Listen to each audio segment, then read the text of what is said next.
Welcome back, students, and a very good morning to all of you. As you have entered into the final month of the CFA exam, it is really important for you to know how to plan this month. Now the time remaining is really crucial, and the way you have been studying for the last 5-6 months is not how you have to proceed during this month.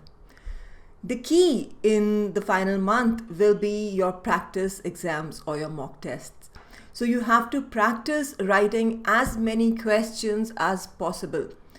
The time that you will get on the exam is very limited, and so your attentiveness and swiftness is really important. All your focus has to be there in one place. So you must focus towards taking examination and towards examination techniques. So given that you would have completed your entire syllabus by now, let's see how you must plan this final month.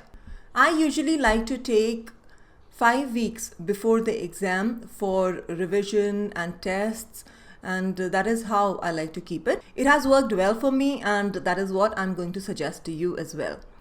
So in the first week ending on Saturday, let's end all weeks on Saturdays because Sunday will be the test.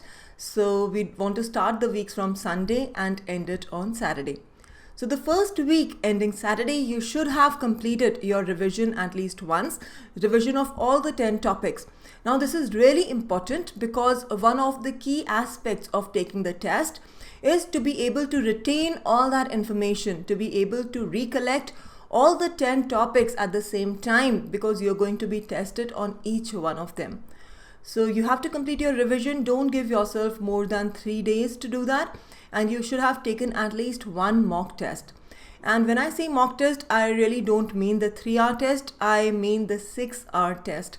So you try and replicate the day of the exam, and you take one 3-hour test, give yourself a half an hour break, and then sit for another 3-hour test. Make sure that there are no disturbances. Please tell your family, your friends, no phone calls, no interference, no offer of meals in between. So time your test such that it replicates the day on the exam. While many of you would be working, I would suggest that you keep a few leaves left for this month. At least 7 or 8 days should be such that you distribute them during the last month. So you try and take 1 or 2 days off every week during this last month. The day of the test, when you are taking the test for 6 hours, you may not have the mental or physical ability to review the test. So I would suggest that you keep the next day for reviewing the test. Review is equally important because even though you're taking the test, there may be several questions which you feel that you know, but they may be a guess and you might get them right. But you still need to revise them to see what is the correct procedure of answering the question, what is the technique in which you can answer the questions in the shortest possible time. I would also suggest that you keep certain codes while you are taking your mock test, and let these codes stand for say a tick for when you are certain about a question mark for when you do not know the question, and say a 5 sign for making a calculated guess. So that even though you may get a question right, you still know that you were unsure about this question or you did not know anything about it. So you have to review the answers, each and every answer. Even if you got a question right, even if you were sure about it, you still have to review the answer because it will help you with examination technique. It should take you approximately the same amount of time to review that entire test if you're going to do an effective review. Review will also be able to highlight your weak areas, and it will tell you which areas you still need to work upon. So the next couple of days, you should utilize on working on your weak areas. As soon as you feel that you are a little more confident in the weak areas, quickly again take another mock test. And this mock test should also be about 6 hours duration, that is 2 3-hour tests together, and you follow the same pattern.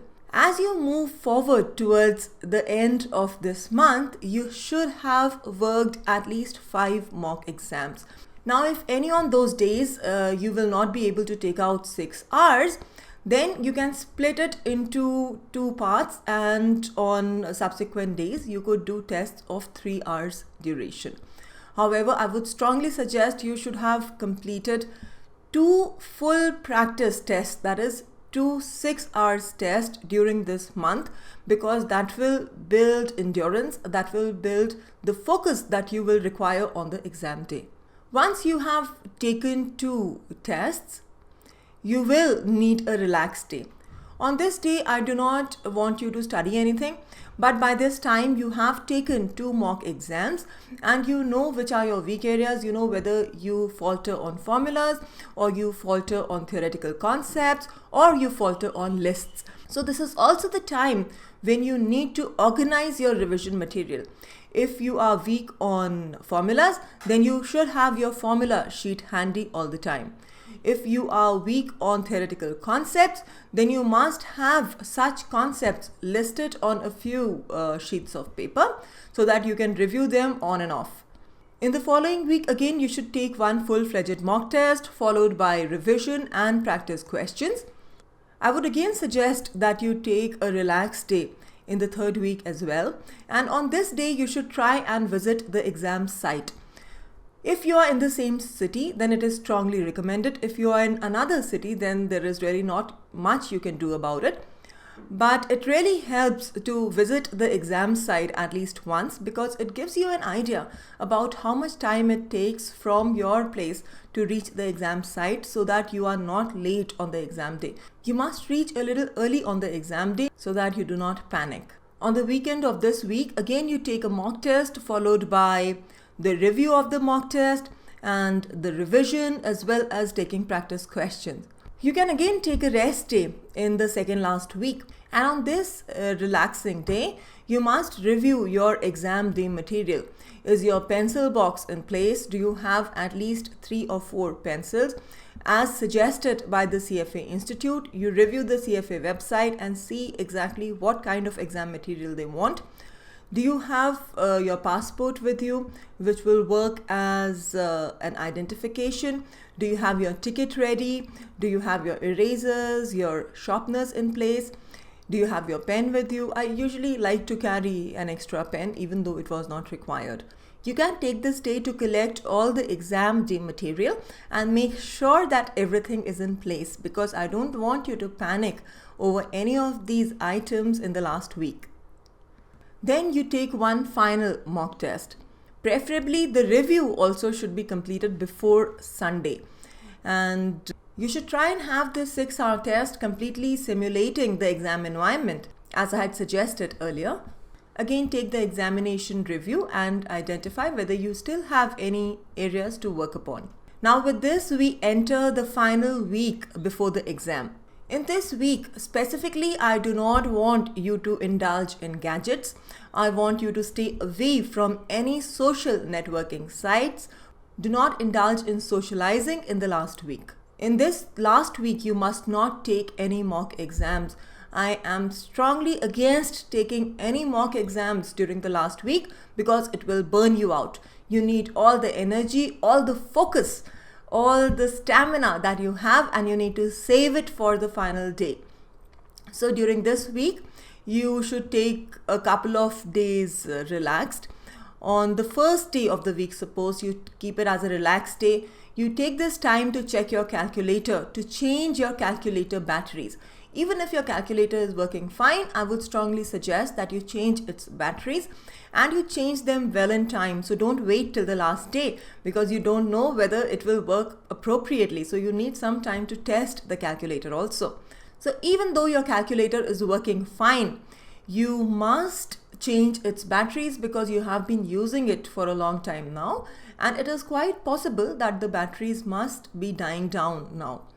Again, I would suggest that you take out 3 days during this week to revise your entire syllabus, to revise all the important points in your syllabus, so that all of them get recollected in your mind just before the exam. The last 2 days before the exam, you should keep absolutely relaxed. You should not try and burden yourself with anything. So I would say on one of the days you could review all the graphs, because you can get questions based on graphs. So graphs should be fresh in your mind. And graphs can also help you answer some theoretical questions because they are the basis of most of the questions in some subjects. Then you keep one day for reviewing all the formulas or the important points that you may have listed. And that is how you proceed towards the final day. On the final day, just remember that you have to remain calm. Do not panic. In the morning, just check whether you have a list of all the items specified by the CFA Institute before you leave for the test center. Give yourself at least a buffer hour for a spoiled tire or a broken vehicle. You don't need to do any revision in the morning because you have worked really well for the last few months and you should be confident with the syllabus. Just keep in mind that it is not something impossible that you are striving towards. A lot of people have taken this test in the past and many of them have been successful. So can you be. But the important thing is to remain calm and stay focused. You can use this calendar for any of the CFA levels. You do not necessarily have to use it for level 1. The principles are that you need to focus towards practice, towards answering questions and towards revision in the last month. And in the last week, you need to stay relaxed, calm and composed, save your energy. Best of luck for your preparation. If you have any questions, I am always there. Please feel free to write to me and I will respond to you as early as possible. Thank you very much.